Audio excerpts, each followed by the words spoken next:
Olá, meninas, sejam bem-vindas à nossa aula, sejam bem-vindas. E nós estamos, nessa série de mensagens, nós estamos abordando o tema Despertando através da dor. Despertando através da dor. E aí, você consegue lembrar um momento da sua vida, um momento da sua história em que você se viu despertando através da dor, despertando em meio à dor, aquele momento em que você descobre que você é mais forte do que você imagina. É aquele momento em que você percebe que dentro de você existe uma força que até esse momento você desconhecia. E geralmente essa força ela é encontrada nesses momentos de dores. Ela é encontrada, ela é ativada em nós e ela é percebida por nós nesse exato momento em que estamos vivendo dor, que está doendo, em que existe uma voz no nosso inconsciente que estamos dizendo para nós mesmas: eu não aguento mais, eu quero parar, eu quero jogar a toalha, eu quero desfazer esse acampamento, desse território aqui que está me trazendo tanta dor. Mas, de repente, você encontra que você aguenta mais um pouco, você se vê aguentando mais um pouco, você encontra uma força dentro de você. É esse momento em que nós despertamos através da dor.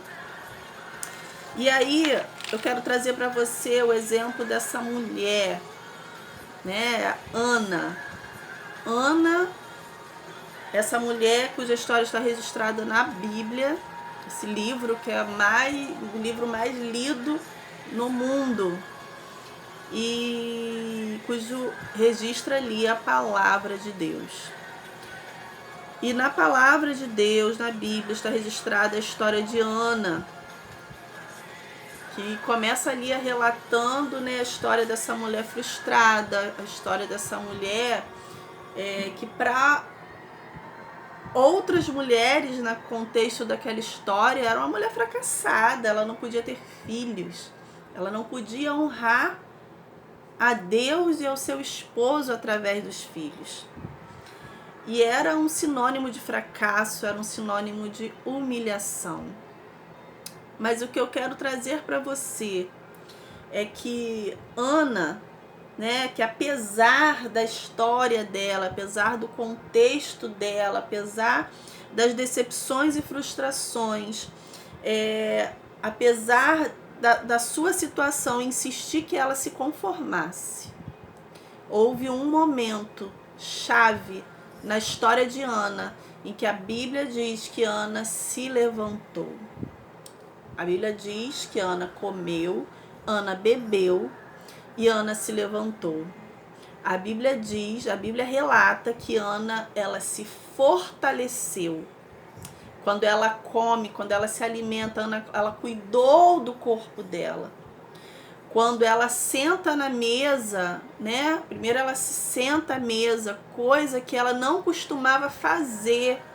Era um padrão de Ana. Ela se isolava, ela se guardava, ela se queria ficar sozinha, e a Bíblia diz que ela não comia, ela não bebia. Ana, ela não se sentava à mesa e não tinha comunhão com as pessoas, ela não se nutria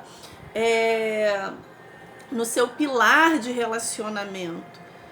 E nesse momento chave da história de Ana, nós vemos Ana nutrindo o seu pilar emocional, nós vemos Ana nutrindo os seus relacionamentos, nós vemos Ana se sentando à mesa. E então Ana, ela come, Ana, ela bebe, ela cuida do seu pilar saúde, ela cuida do seu corpo, ela se fortalece emocionalmente, ela se fortalece fisicamente. E aí, a Bíblia diz que a Ana se levanta. Ana se levanta e Ana vai nutrir o seu pilar espiritual. Ana, a Bíblia diz que ela foi até debaixo de uma árvore, de frente para o templo, e Ana orou ao Senhor. Só que a Bíblia não diz que Ana estava feliz.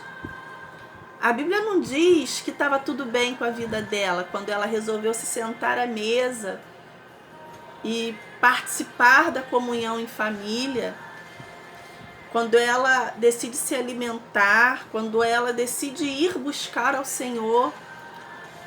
Não estava tudo bem. Ela ainda era uma mulher estéril. Ela ainda era uma mulher que era humilhada. O relatório não era favorável, mas a Bíblia diz que ela tomou uma posição. Ela tomou uma atitude. E aí eu quero te dizer uma frase, um princípio, que atitudes valem mais do que 1000 palavras. E eu quero te motivar a você tomar atitudes e entender que as suas atitudes falam. E muitas das vezes as atitudes que você toma não vai ser compreendida no meio que você vive. As atitudes que você tomar não serão compreendidas pelas pessoas à sua volta, mas serão compreendidas no mundo espiritual. Atitudes valem mais do que 1000 palavras. E uma atitude assertiva, uma atitude direcionada do Espírito, uma atitude de posicionamento no mundo espiritual, ela está falando. E no mundo espiritual, Ana foi vista de pé. Ana, que até então era vista como uma mulher sofredora, como uma mulher que se entregava, como uma mulher que se isolava, ela se posicionou. E através do posicionamento de Ana em cuidar do seu interior, em cuidar do seu corpo, em cuidar da sua vida espiritual, ela foi vista. E a Bíblia diz que o sacerdote daquele lugar, Eli, olhou para ela, embora houvesse julgado ela mal a princípio, ele lançou uma palavra de bênção. Vai, e que o Senhor te conceda a sua petição.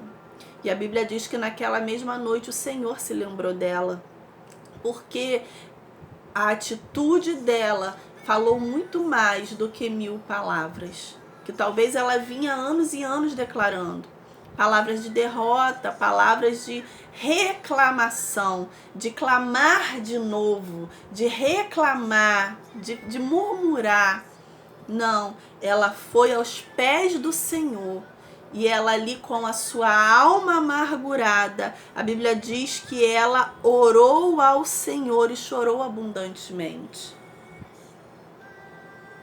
O que eu quero te dizer hoje, nessa aula aqui, o que eu quero te ensinar é que uma atitude vale mais do que 1000 palavras. Eu não sei o que você tem vivido, eu não sei o que você tem enfrentado, mas eu quero te aconselhar e te motivar a buscar no Senhor qual posicionamento você precisa, qual postura você precisa ter nesse ponto da sua história. Porque esse aqui é um ponto da história de Ana. E às vezes a gente olha para a nossa história e vê assim, ai, não tem jeito. Quantos pedem, chegam a pedir a morte. Não tem jeito. Mas nós vemos que com a alma amargurada, esse momento ele era um ponto da história de Ana. Porque logo em seguida vem relatos de que o coração dela estava alegre, que ela havia sido honrada por Deus. E tão grata ao Senhor, ela cumpriu o voto dela e entregou seu filho em dedicação ao Senhor. O que eu quero trazer para você aqui é que não importa a situação que você esteja vivendo, se está ruim, se está doendo, se está sendo humilhante, se está te faltando algo. É um ponto da sua história. Não é a sua história inteira, ela não acaba aqui, ela não começou aqui e ela não acaba aqui. Existe ainda um caminho, e nesse caminho o Senhor fará grandes coisas em teu favor, através do seu posicionamento nesse ponto específico da sua história. É quando a Bíblia nos diz que nós somos cooperadores na ação do Espírito Santo. Deus quer fazer, Deus tem poder para fazer, é claro que Ele tem, mas existem situações na nossa vida em que nesse exato ponto em que você se encontra, você precisa se posicionar. Então, eu te pergunto hoje, para que você reflita aí, qual é a atitude que você precisa tomar hoje, nesse ponto da sua história? Qual é a atitude que irá falar por você muito mais do que se você estivesse falando 1000 palavras? Pensa aí. Reflita aí com você, porque o Senhor quer fazer maravilhas na tua vida a partir desse ponto da sua história. Então coopere com Ele, busque nele qual é a atitude, qual é o posicionamento, qual é a decisão, qual é a escolha que você precisa fazer, qual é o caminho que você precisa seguir. Em nome de Jesus, que o Senhor libere clareza sobre a tua vida, hoje e sempre, em nome de Jesus.